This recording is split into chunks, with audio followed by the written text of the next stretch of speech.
c'est Éléonore de retour sur le plateau des Rabilleuses pour un nouvel épisode. Évidemment, vous avez entendu parler de la maison Chopard depuis plusieurs années via plusieurs sujets et dans certains sujets croisés.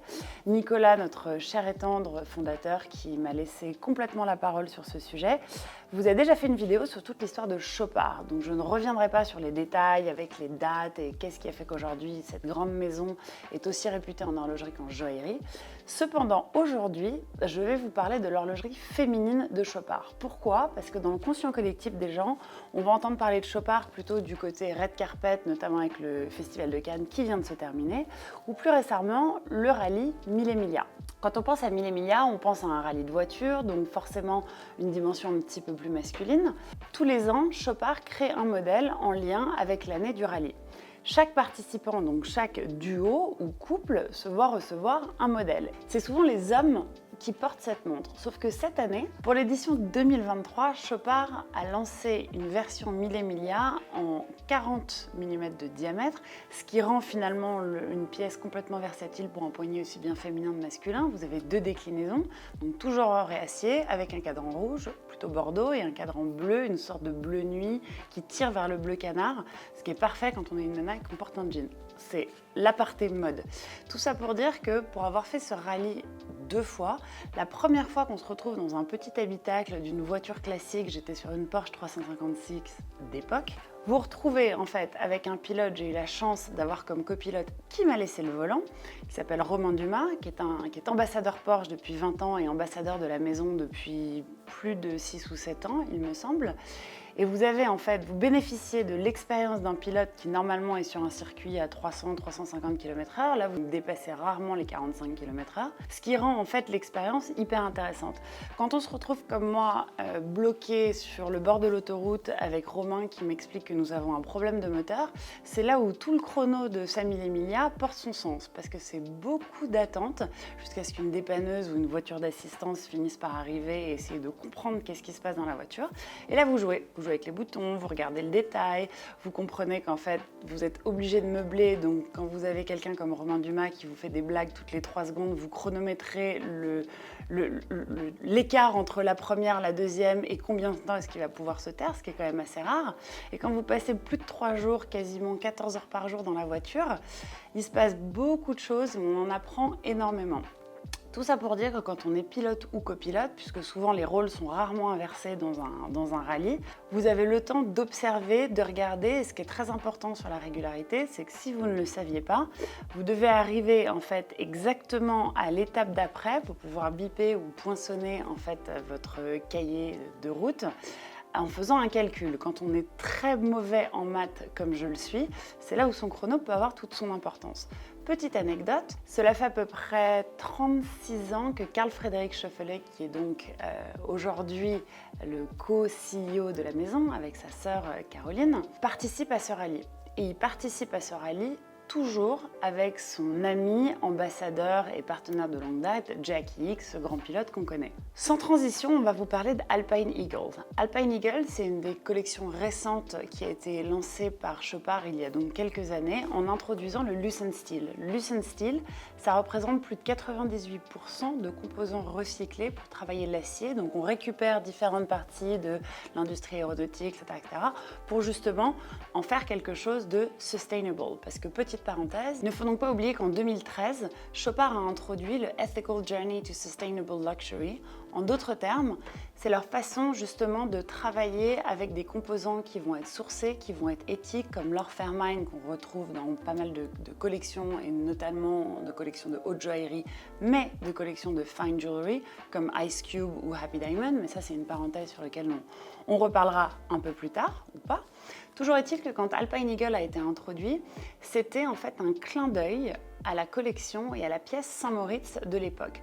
Saint-Moritz a une histoire très particulière dans le cœur de Carl Friedrich Schauffele. Pourquoi ? Puisque à l'époque, il avait été voir son grand-père pour justement bypasser entre guillemets son père, avec qui il n'était pas forcément facile de travailler comme souvent quand on est un créatif et un entrepreneur.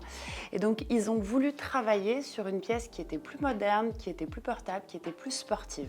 Fast forward plusieurs décennies plus tard, l'arrière-petit-fils donc historique le fils de Carl Frederick, histoire de vous emmêler un petit peu les pinceaux, a été voir son grand-père, toujours vivant et toujours actif dans la société, en disant voilà, j'aimerais qu'on retravaille cette pièce qui était la Saint-Maurice de l'époque, et donc est né le projet Alpine Eagle. Ce qui veut dire que cette montre aujourd'hui est le fruit d'un travail de 3 générations, du grand-père, du père et du fils, où justement tout a été retravaillé, aussi bien dans les proportions que dans... On retrouve le bracelet intégré, on retrouve la lunette avec les vis. Et aujourd'hui, si on regarde le cadran, on est sur ce qu'on appelle un cadran en laiton galvanisé, où vous avez en fait cette espèce de cadran texturé gris qui reprend l'iris de l'œil de l'aigle. Ce qui donne ce côté extrêmement majestueux du sommet des montagnes avec une vision en fait plus que développée, puisque tout le monde sait qu'un aigle peut voir à des kilomètres à la ronde. Ce qui fait qu'aujourd'hui, quand vous regardez la pièce que je porte au poignet, qui est une 36 mm, ce qui pourtant paraît assez petit, mais ne l'est pas nécessairement, vous l'avez dans différentes tailles, vous avez du 33, vous avez du 36, vous avez du 41. La plupart de ces pièces sont toutes un mouvement manufacturé et évidemment quand on a introduit cette collection Alpine Eagle, on était ok, c'est encore une collection d'une pièce sportive avec un bracelet intégré. Quand on a vu cette collection avec les premières déclinaisons en cadran bleu ou en cadran gris sur un bracelet intégré en acier, la plupart des femmes se sont dit encore une pièce qui pourrait être déclinée pour nous, mais pas complètement. Aujourd'hui, quand on regarde cette collection qui d'ici quelques années dépassera Happy Sport, qui est aujourd'hui une des collections iconiques de la maison, on retrouve en fait non seulement des déclinaisons en termes d'or, en termes de diamants, en termes d'acier, mais surtout, vous vous rendez compte que quelle que soit la taille, elle peut être portée de manière totalement sportive, unisexe, habillée ou non.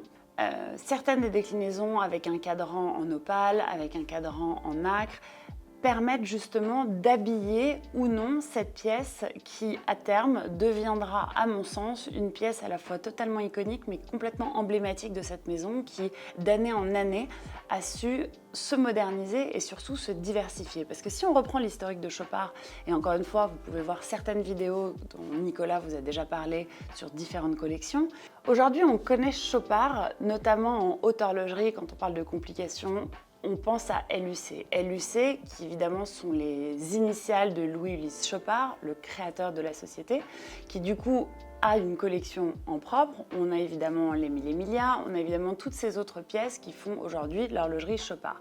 Sauf que quand on pense horlogerie féminine, on pense souvent horlogerie joaillère. C'est une erreur. Puisque comme je venais de vous l'expliquer, Mille et Milliards a fait une évolution plutôt unisexe. Alpine Eagle aujourd'hui est en train de détrôner Happy Sport. Et quand on regarde les différentes références, c'est pour tous les poignets, c'est pour tous les modèles, toutes les matières et vous trouverez votre choix. Sans transition, et comme ça vous serez totalement incollable sur tout ce qu'il faut savoir sur l'horlogerie féminine de Chopard. Je rappelle qu'on a donc parlé de Mille et Milliards, on est parti de la pièce la plus sportive finalement masculine.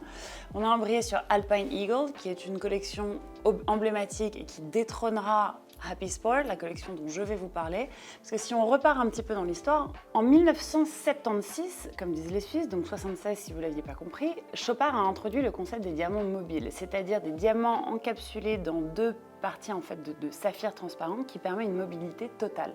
On le retrouvera un peu plus tard, donc en 1993 dans la collection Happy Sport, donc encapsulé dans un cadran de montre, ce qui d'ailleurs juste un petit peu avant, parce qu'entre 76 et 93, nous avons eu l'introduction de la collection Happy Diamond, une collection chère à Caroline et surtout très emblématique de la maison Chopard.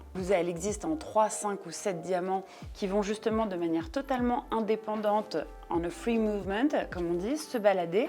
Vous avez cette espèce d'expérience ASMR où vous avez en fait, en bougeant le mouvement du poignet, je vais me taire, vous avez ces petits diamants qui se baladent sur le cadran. Et en fait, vous avez évidemment une version beaucoup plus horlogère avec un mouvement automatique manufacturé qui en fait existe dans des cadrans un peu plus grands. Donc vous avez des boîtes bicolores, vous avez de l'acier et de l'or, vous avez évidemment or rose, couleur chère et propre à Chopard qu'on retrouve dans toutes les collections. Et donc cette collection existe de 41 à 25. Si vous avez suivi toutes les aventures et tous les épisodes des Rabilleuses, si vous ne l'avez pas fait, je vous conseille de regarder la vidéo sur les mini-modèles que nous avons sortis rapidement après le Watches and Wonders, puisque cette année, c'est une des grosses tendances qui a émergé en termes d'horlogerie féminine. Pourquoi ? Parce qu'on n'a jamais autant parlé de montres unisexe, porté aussi bien pour les hommes que pour les femmes. Et quand on revient au mini, on se rend compte que porter 2 montres, finalement vous avez une mini d'un côté et une véritable pièce de l'autre. Cette pièce-là, que Julia Roberts avait d'ailleurs portée pendant le salon, est une quartz, mais vous avez un cadran en 25 mm, ce qui fait vraiment le côté gimmick petit bracelet. Vous avez un double tour en cuir. Donc quand on parle d'une pièce de 25 mm à une pièce en 41, vous avez vraiment un panel qui va pouvoir justement s'inscrire et dans la durée et dans l'utilisation que vous voulez en faire. Donc évidemment, là on part d'une pièce beaucoup plus féminine, emblématique de la maison. Caroline, qui aujourd'hui est le 2e cerveau créatif, puisque vous avez Carl Frederick qui s'occupe de toute la partie horlogerie et vous avez Caroline qui s'occupe de toute la partie joaillerie. Aujourd'hui, vous avez vraiment une utilisation, une interprétation et un exercice de fait qui est en fait une sorte d'hybride entre toutes les collections, cette fois-ci propre à la femme. Bon, évidemment, vous l'aurez compris, pour vous tenir en haleine, on est parti du plus mécanique horloger pour arriver vers le plus joaillier et féminin. Mais ça a quand même tout son sens de terminer par Happy Sport. Pourquoi? Parce que Happy Sport fête cette année ses 30 ans d'existence. Une collection qui risque de perdurer dans le temps tellement elle est symbolique et tellement elle est chère à la maison. Si ça vous intéresse, et vraiment je vous recommande de nous le dire, de nous l'écrire, voire de nous le demander. Ce qu'il faut savoir, c'est que Chopard fait partie de ces rares maisons dont tout est intégré, notamment un atelier de sertissage. Alors quand on pense sertissage, vous allez me dire, oui mais sertissage joaillier. Oui et non, parce que vous avez aussi du sertissage horloger, notamment sur des pièces de haute joaillerie horlogère, où vous avez ces manchettes extraordinaires. Et si ça vous intéresse, et ça devrait vous intéresser, je me ferai un plaisir de vous faire rentrer dans les coulisses des ateliers de la manufacture Chopard, qui d'ailleurs en a 2. Et pour y avoir été déjà une première fois, quand on reparle de leur Fairmine et de leur éthique, alors leur éthique est utilisée intégralement chez Chopard, leur Fairmine dans certaines collections, pour des raisons évidentes de supply, qui est en fait l'offre, il est souvent plus difficile de tout faire en Fairmine, même si on le voulait, on ne le pourrait pas pour des raisons d'accès. Donc si on ferme cette parenthèse, où pour avoir été à la manufacture, j'ai pu voir ces lingots qui viennent en fait être projeté dans une espèce de bassine d'Obélix version Minus, version surtout haute joaillerie, où vous voyez cet or fondre qui derrière ressort et donc est estampillé. Si on passe dans la manufacture, et ça encore une fois je vous parle de souvenirs pour y avoir été et avoir été absolument fasciné par ce qui s'y passe, vous arrivez dans les ateliers de haute joaillerie, que ce soit pour les pièces heure de diamant que pour les pièces red carpet, puisque il faut savoir que tous les ans, il y a un nombre de pièces de haute joaillerie présentées au Red Carpet de Cannes en fonction de l'année du festival. C'est-à-dire que pour les 76 ans du Festival de Cannes, vous aurez 76 pièces présentées lors du festival. Deuxième parenthèse refermée, quand on regarde tout ce qui se passe chez Chopard en termes d'horlogerie, en termes de mécanique, en termes de sertissage, vous avez absolument tous les maillons et tous les savoir-faire qui existent dans cette belle industrie. Pour avoir vu certaines manchettes que vous avez probablement dû regarder, soit sur les réseaux sociaux, soit sur le site, soit sur les communiqués, avec des couleurs de pierre, avec des matériaux, avec l'utilisation du titane que Caroline utilise énormément dans ses collections de Hojo pour des raisons évidentes de poids et donc de confort quand vous portez cette manchette qui donne l'heure, je vous conseille vivement d'aller regarder ce qui s'y fait et surtout, si vous voulez en savoir plus, quelles sont les différentes formes de sertissage, comment est-ce qu'on associe de l'horlogerie à la joaillerie, qu'est-ce qui fait qu'aujourd'hui on crée une pièce qui finalement est plus une œuvre d'art qu'une pièce qui donne l'heure et finalement c'est la valeur ajoutée de vous avez un objet que personne d'autre ne peut avoir puisque bien évidemment toutes ces pièces sont des pièces uniques qui juste à regarder valent parfois nettement plus le coup qu'une pièce d'art, une voiture ou une bonne bouteille de vin. Donc n'hésitez pas comme toujours à commenter, n'hésitez pas comme toujours à nous poser des questions et je me ferai un plaisir de vous en reparler face caméra.